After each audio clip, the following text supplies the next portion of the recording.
أهم 6 حشرات على وجه الأرض لو اختفوا النهاردة الكوكب هيتدمر وإحنا هننتهي في أسابيع، والأخير قلب الموازين تماما. رقم 6. الدبابير. الناس كلها بتكره الدبور لأنه بيقرص وما بيعملش عسل زي النحلة، بس الحقيقة إن الدبابير هي شرطة الحماية العسكرية للمزروعات. الدبابير بتاكل ملايين الأطنان من اليرقات والحشرات الضارة اللي بتهجم على المحاصيل الزراعية كل سنة، فلو اختفت النهارده الحشرات الزراعية هتاكل أكلنا كله والأسعار هتولع ودول كاملة هتجوع. رقم 5. الصراصير أكتر كائن مقرف ومسبب رعب في البيوت، بس الصرصار في الطبيعة هو مصنع السماد السري. الصراصير بتتغذى على المواد العضوية المتحللة، وفي إخراجها بتطلع مادة النيتروجين اللي التربة والنباتات والأشجار بتتنفسها وتكبر بيها. يعني لو اختفت النهارده دورة النيتروجين في الكوكب كله هتتأثر بشدة، نمو الغابات والزرع هيقل بشكل مرعب. زود على كده كمان إن ملايين الطيور والزواحف والفئران اللي الصرصار هو بالنسبة لهم الأكل الأساسي هيموتوا من الجوع. سبحان الله. رقم 4. خنفساء الروث أكتع وأقذر كائن ممكن تشوفه وهو بيدحرج زبل الحيوانات، بس الكائن ده بيعمل شغلانة لو دفعت فيها مليارات الدولارات مش هتعرف تعملها. بيجمع الفضلات ويدفنها تحت الأرض. لو اختفت النهاردة الفضلات دي هتتراكم فوق وش الأرض،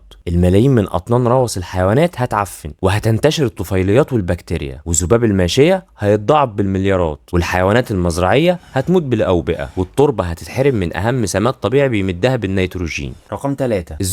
الذباب اللي بنطرده بالمنشة طول اليوم، يرقتها المقرفة في نظرك هي أكبر وأسرع جهاز تدويري للقمامة والجثث والمخلفات العضوية على الكوكب. ده غير إن الذباب هو تاني أهم ملقح للنباتات بعد النحل. يعني لو اختفت النهاردة الجثث والمخلفات هتقعد بالشهور وتتعفن وتطلع بكتيريا سامة تموتنا. سبحان الله. رقم 2. النمل الأبيض. أنت بتشوفه كائن بياكل الخشب ويهد البيوت، صح؟ لكن في البرية النمل الأبيض هو المهندس الميكانيكي للغابات. الكائن ده الوحيد اللي قادر على هضم المادة الصلبة في الأشجار الميتة وتحويلها لتربة غنية جدا بالمواد المغذية. لو اختفى النهاردة الأشجار الميتة هتردم الغابات وتخنق الأشجار الحية، والتنوع النباتي هيموت، والتربة في المناطق الجافة هتتحول لصحراء قاحلة، لأن النمل هو اللي بيفتح مسام للأرض علشان تحتفظ بالمية. سبحان الله. وأخيرا رقم 1. الناموسة. وصلنا لأكتر كائن مكروه في التاريخ. طبعا انت فاكر الناموسة ملهاش لازمة غير انها تمص دمك وتجيب لك حكة، لكن الحقيقة في اكتر من 3500 نوع ناموس. اللي بيمص الدم منهم هم اناث انواع قليلة، وده علشان تبيض، لكن ذكر الناموس بيتغذى على نكتار الازهار وبيعد من اهم ملقحات النباتات والزهور في العالم. والاهم بقى ان يرقة الناموسة عايشة في المية وبتنظف المية من الميكروبات، وهي الورقة الرابحة والوجبة الاساسية للاسماك الصغيرة والضفادع والطيور والخفافيش. يعني لو اختفت النهاردة السلسلة الغذائية البحرية والجوية هتتكسر، وملايين من اسراب الاسماك والطيور هتموت من الجوع، والبحيرات هتتحول لمستنقعات ميتة، وفي النهاية صلوا على الحبيب.